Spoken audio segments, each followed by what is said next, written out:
ఓం మహాగణపతే నమః. జనవరి 11 నుంచి జనవరి 17వ తేదీ వరకు ఉన్నటువంటి వార ఫలితాలు ద్వాదశ రాశుల వారికి ఏ విధంగా ఉన్నాయో చూద్దాము. ఇక వృషభ రాశి వారికి మనకు జనవరి 11 నుంచి మొదలుకొని జనవరి 17 వరకు ఉన్నటువంటి ఫలితాలు వృషభ రాశి వారికి కనుక చూసుకున్నట్టయితే, ఈ వృషభ రాశి వారికి ఈ వారంలో చాలా చక్కటి అనుకూలమైనటువంటి ఫలితాలే అధికంగా గోచరిస్తున్నాయి. ముఖ్యంగా ఆదివారం నుంచి మొదలుకొని ఆదివారము, సోమవారము, మంగళవారము చాలా చక్కగా ఉంటుంది. శత్రు జయం అనేది ఉంటుంది. పోటీకి సంబంధించినటువంటి విషయాల్లో మీదే పై చేయిగా ఉంటుంది. అనుకున్నటువంటి పనులు చేయగలుగుతారు. ప్రయాణాలు చేస్తారు. ప్రయాణాల్లో కూడా చాలా చక్కటి అనుకూలత అనేది మనకు కనిపిస్తుంది. ప్రయాణాలు చేస్తారు. ప్రయాణాలు కూడా చక్కటి అనుకూలంగా మనకు వృషభ రాశి వారికి ఉంటుంది. అదేవిధంగా పెండింగ్లో ఉన్నటువంటి పనులు పూర్తి చేయగలుగుతారు. కార్యసిద్ధి ఉంటుంది. ఆరోగ్యము అనేది మెరుగుపడుతుంది. ధనలాభం కనిపిస్తుంది. కొత్త వ్యక్తులను మిత్రులుగా చేసుకునేటటువంటి అవకాశాలు కూడా మనకి ఈ 3 రోజుల్లో వృషభ రాశి వారికి గోచరిస్తున్నాయి. ఇక చూసుకున్నట్టయితే మీకు బుధవారము, గురువారం ఈ 2 రోజులు కూడా చాలా చక్కగా ఉంది. వ్యాపారంలో అభివృద్ధి ఉంది. పనిలో మీరు పనిచేసే చోట చాలా చక్కగా ఉంటుంది. మీ యొక్క అభిప్రాయాలను పరిగణలోకి తీసుకుంటారు. సహోద్యోగుల సహాయ సహకారాలు మీకు అందుతాయి. తద్వారా మీరు అనుకున్నటువంటి పనులు చేయగలుగుతారు. ధనలాభం కనిపిస్తుంది. చాలా చక్కగా ఉంది. ఈ 2 రోజుల్లో కూడా వివాహ ప్రయత్నాలు అనుకూలంగా ఉన్నాయి. ప్రేమ వ్యవహారాలు అనుకూలంగా ఉన్నాయి. ఇతరులతో మీరు చేసేటటువంటి ఏదైనా కూడా వ్యవహారాలు చాలా చక్కగా అనుకూలంగా ఉన్నాయి. వాహన సౌఖ్యం కనిపిస్తుంది. మంచి వస్త్రధారణ కూడా కనిపిస్తుంది. ఇక శుక్రవారం, శనివారం మాత్రం కాస్త లోగా ఉంటుంది. ఇబ్బందికరంగా ఉంటుంది. ఏదో ఒక ఆలోచన, బాధ మిమ్మల్ని ఇబ్బంది పెట్టేటటువంటి అవకాశాలు కనిపిస్తున్నాయి. దీర్ఘంగా ఆలోచిస్తారు. ఇంట్లో కూడా చిన్న చిన్న సమస్యలు ఉండే అవకాశాలు మనకు కనిపిస్తున్నాయి. వృత్తిలో కూడా కాస్త ప్రెషర్ అనేది మనకు శుక్రవారం, శనివారం కనిపిస్తుంది. ఓవరాల్గా చూసినట్టయితే ఈ ఆదివారం నుంచి మొదలుకొని గురువారం వరకు వృషభ రాశి వారికి చాలా చక్కగా ఈ వారంలో ఉంటుందని చెప్పవచ్చు. ద్వాదశ రాశుల వారికి మనము ఈ వారంలో జరుగుతున్న ప్రతికూలమైనటువంటి ఫలితాలు తొలగిపోయి అనుకూలమైనటువంటి ఫలితాలు కలగడానికి తీసుకోవాల్సినటువంటి పరిహారాలు కనుక ఒకసారి గమనించినట్టయితే, మేషరాశి వారికి ముందుగా ఈ వారంలో మీరు పఠించవలసినటువంటి బీజమంత్రము కనుక చూసినట్టయితే, మీరు ఓం హ్రాం హ్రీం హ్రౌం సహ సూర్యాయ నమః అనేటటువంటి బీజమంత్రాన్ని ప్రతిరోజు 108 సార్లు పఠించండి. ఈ వారంలో చక్కగా ప్రతికూలమైనటువంటి ఫలితాలు, ఏదైతే చెడు ఫలితాలు ఉన్నాయో ఆ చెడు ఫలితాలు తొలగిపోతాయి.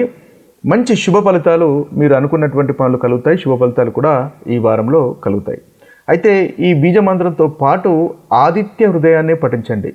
ఆదివారం రోజు ఉదయము ఆదిత్య హృదయాన్ని కనుక పఠించినట్టయితే మేషరాశి వారికి ఈ వారంలో చక్కటి ఫలితాలు కలుగుతాయి. ఇక వృషభ రాశి వారి యొక్క పరిహారాలు కనుక మనము చూసినట్టయితే, ఈ వృషభ రాశి వారు చంద్రుణ్ణి ఆరాధించండి. అంటే చంద్రుడు అంటే శివుణ్ణి ఆరాధించినట్టయితే ఈ వారంలో మీకున్నటువంటి ప్రతికూలమైనటువంటి ఫలితాలు తొలగిపోతాయి. సోమవారము శివునికి అభిషేకము, లింగాభిషేకం చేయండి. చక్కటి ఫలితాలు ఈ వారంలో కలుగుతాయి. శివుని ఆరాధనతో పాటుగా ఓం శ్రాం శ్రీం శ్రౌం సహ చంద్రాయ నమః అనేటటువంటి మంత్రాన్ని ప్రతిరోజు 108 సార్లు పఠించండి. దీని ద్వారా మీకు చక్కటి మానసికమైనటువంటి శక్తి లభిస్తుంది. తద్వారా ఈ వారంలో మీరు అనుకున్నటువంటి పనులు చేయగలుగుతారు. ధనలాభం కూడా ప్రాప్తిస్తుంది. ఇక మిథున రాశి వారి కనుక చూసుకున్నట్టయితే, మిథున రాశి వారు ఈ వారంలో పాటించవలసినటువంటి పరిహారాలు కనుక చూసినట్టయితే, మీరు ఓం బ్రాం భ్రీం బ్రౌం సహ బుధాయ నమః అనేటటువంటి బీజమంత్రాన్ని 108 సార్లు ప్రతిరోజు పఠించండి. తద్వారా చక్కటి ఫలితాలు మీకు కలుగుతాయి. ముఖ్యంగా బుధవారం రోజు పఠించండి. తద్వారా అనుకున్నటువంటి పనులు మీరు చేయగలుగుతారు. ఈ బీజమంత్రంతో పాటుగా విష్ణు సహస్రనామం పఠించండి లేదా వినండి. ఉదయం కానీ సాయంత్రం కానీ విన్నట్టయితే ఈ రాశి వారికి ఉన్నటువంటి ప్రతికూలమైనటువంటి ఫలితాలు తొలగిపోతాయి. ఇక కర్కటక రాశి వారు కనుక చూసుకున్నట్టయితే, కర్కటక రాశి వారు ముఖ్యంగా ఈ వారంలో మహాలక్ష్మిని ఆరాధించండి. మహాలక్ష్మిని ఆరాధించినట్టయితే ధనలాభం అనేది కర్కటక రాశి వారికి ఈ వారంలో పెరుగుతుంది. ముఖ్యంగా మహాలక్ష్మి ఆరాధనతో పాటుగా మీరు పఠించవలసినటువంటి బీజమంత్రం కనుక చూసుకున్నట్టయితే, ఓం ద్రాం ధ్రీం ద్రౌం సహ శుక్రాయ నమః అనేటటువంటి బీజమంత్రాన్ని 108 సార్లు పఠించండి. ఇది శుక్రునికి సంబంధించినటువంటి బీజమంత్రము. దీని ద్వారా మీకు ఈ వారంలో మంచి కంఫర్టబుల్ లైఫ్ అనేది వస్తుంది. అన్నింటా ధనలాభం వస్తుంది. ప్రాపర్టీకి సంబంధించినటువంటి విషయాల్లో కానీ, గృహానికి సంబంధించినటువంటి విషయాల్లో కూడా చక్కటి పురోగవృద్ధి అనేది మీకు ఈ మంత్ర పఠనం వల్ల ఉంటుంది. ఇక సింహరాశి వారికి ఉన్నటువంటి పరిహారాలు మనం ఈ వారంలో కనుక చూసినట్టయితే, సింహరాశి వారు కూడా సూర్యుడిని ఆరాధించండి, తద్వారా చక్కటి ఫలితాలు కలుగుతాయి. అహంకారాన్ని కాస్త తగ్గించుకోండి. ఆత్మవిశ్వాసము పెరగడానికి సూర్యుని యొక్క ఆరాధన ఈ రాశి వారికి తప్పకుండా ఈ వారంలో ఉపయోగపడుతుంది. మీరు అనుకున్నటువంటి గోల్స్ను రీచ్ కావడానికి ఈ సూర్యుని యొక్క ఆరాధన చేయండి. అదేవిధంగా ధనలాభ ప్రాప్తి గురించి, ఆరోగ్యం గురించి కూడా ఈ సూర్యుని యొక్క ఆరాధన అనేది మీకు తప్పకుండా ఒక పరిహారంగా ఉపయోగపడుతుంది. అయితే ఈ సూర్యుని యొక్క ఆరాధనతో పాటుగా మీరు పఠించవలసినటువంటి బీజ మంత్రము ఈ వారంలో కనుక చూసుకున్నట్టయితే, మీరు ఓం హ్రాం హ్రీం హ్రౌం సహ సూర్యాయ నమః అనేటటువంటి బీజ మంత్రాన్ని 108 సార్లు పఠించండి. ప్రతి ఉదయం పఠించండి. ఒకవేళ ప్రతిరోజు కుదిరినట్టయితే కనీసం ఆదివారం అన్న పఠించండి. తద్వారా చక్కటి ఫలితాలు ఈ రాశి వారికి కలుగుతాయి. ఇక కన్యారాశి వారి యొక్క ఫలితాలు, కన్యారాశి వారి యొక్క పరిహారాలు కనుక మనం గమనించినట్టయితే, కన్యారాశి వారు ఈ వారంలో కలుగుతున్నటువంటి చెడు ఫలితాలు తొలగిపోయి మంచి ఫలితాలు కలగడానికి, మీరు అనుకున్నటువంటి పనులు చేయడానికి, అదేవిధంగా ఏ పాపగ్రహాల యొక్క దృష్టి తొలగిపోయి చక్కటి ఫలితాలు నెరవేరడానికి కన్యారాశి వారు మీరు ఓం క్రాం క్రీం క్రౌం సహ భౌమాయ నమః అనేటటువంటి బీజమంత్రాన్ని పఠించండి. తద్వారా చక్కటి ఫలితాలు కలుగుతాయి. ప్రాపర్టీస్కి సంబంధించినటువంటి విషయాల్లో కానీ, లేదా మీకు సఖ్యతకు, భార్యాభర్తల మధ్య సఖ్యత కూడా ఇబ్బంది ఉన్నట్టయితే ఆ సఖ్యత కూడా కలగడానికి, మెరుగుపడడానికి, ధనలాభ ప్రాప్తికి, అదేవిధంగా కన్యారాశి వారికి విద్యకు సంబంధించినటువంటి విషయాల్లో కూడా చక్కటి పురోగవృద్ధి పొందడానికి ఈ యొక్క బీజ మంత్రాన్ని పఠించండి. 108 సార్లు పఠించండి ప్రతిరోజు. ఒకవేళ వీలు కానట్టయితే కనీసం మంగళవారం అన్నా మీరు ఇది 108 సార్లు పఠించండి. తద్వారా కన్యారాశి వారికి ఈ వారంలో చక్కటి ఫలితాలు అనేవి కలుగుతాయి. ఇక తులారాశి వారికి కనుక చూసుకున్నట్టయితే, తులారాశి వారికి మీరు పఠించవలసినటువంటి బీజ మంత్రము ఈ వారంలో చూసుకున్నట్టయితే ఓం భ్రాం భ్రీం బ్రౌం సహ బుధాయ నమః అనేటటువంటి బీజ మంత్రాన్ని మీరు పఠించండి. 108 సార్లు పఠించినట్టయితే చక్కటి ఫలితాలు మీకు కలుగుతాయి. అదేవిధంగా మహాలక్ష్మిని ఆరాధించండి. తులారాశి వారు మహాలక్ష్మిని ఆరాధించినట్టయితే మంచి ధనలాభము అనేది ఈ వారంలో మీకు ఉంటుంది.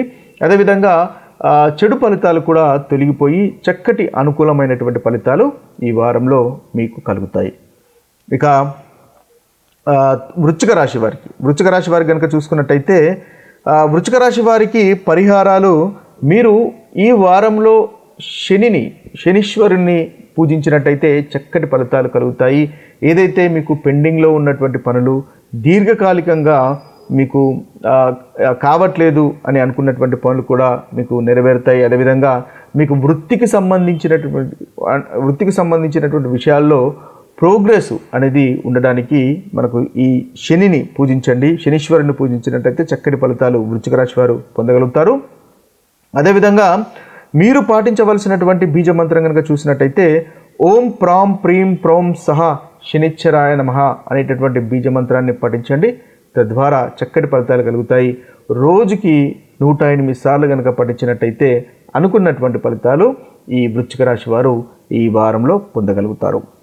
ఇక ధనుసు రాశి వారి యొక్క ఫలితాలు కనుక, పరిహారాలు కనుక మనం చూసుకున్నట్టయితే, ధనుసు రాశి వారు మీరు చంద్రుడిని, శివుణ్ణి ఆరాధించండి. అంటే చంద్రుని యొక్క అధిపతి శివుడు అవుతాడు కాబట్టి శివుణ్ణి ఆరాధించినట్టయితే ధనుసు రాశి వారికి ఈ వారంలో చక్కటి ఫలితాలు కలుగుతాయి. ముఖ్యంగా మీరు పఠించవలసినటువంటి బీజమంత్రం కనుక చూసుకున్నట్టయితే ఓం శ్రాం శ్రీం శ్రౌం సహ చంద్రాయ నమః అనేటటువంటి బీజమంత్రాన్ని 108 సార్లు పఠించండి. తద్వారా మంచి ఫలితాలు కలుగుతాయి.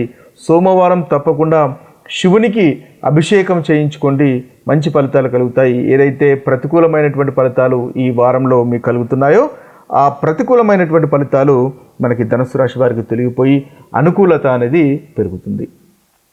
ఇక మకర రాశి వారికి కనుక చూసుకున్నట్టయితే, మకర రాశి వారికి మీరు పఠించవలసినటువంటి బీజమంత్రము ఓం క్రాం క్రీం క్రౌం సహ భౌమాయ నమః అనేటటువంటి బీజమంత్రాన్ని 108 సార్లు పఠించండి. తద్వారా మంచి ఫలితాలు మీకు కలుగుతాయి. ముఖ్యంగా కుజుణ్ణి ఆరాధించండి, సుబ్రహ్మణ్య స్వామిని ఆరాధించండి, హనుమంతుని ఆరాధించండి. తద్వారా ఏదైతే మీకు ఆటంకాలు కలుగుతున్నాయో పనుల్లో ఆటంకాలు కలుగుతున్నాయో ఆ ఆటంకాలు తొలగిపోయి ముందుకు వెళ్తాయి. శీఘ్రంగా పనులు జరిగేటటువంటి అవకాశాలు మనకు ఈ యొక్క బీజ మంత్ర పఠనం వల్ల కలుగుతుంది. రోజుకు 108 సార్లు పఠించండి, మంచి ఫలితాలు కలుగుతాయి.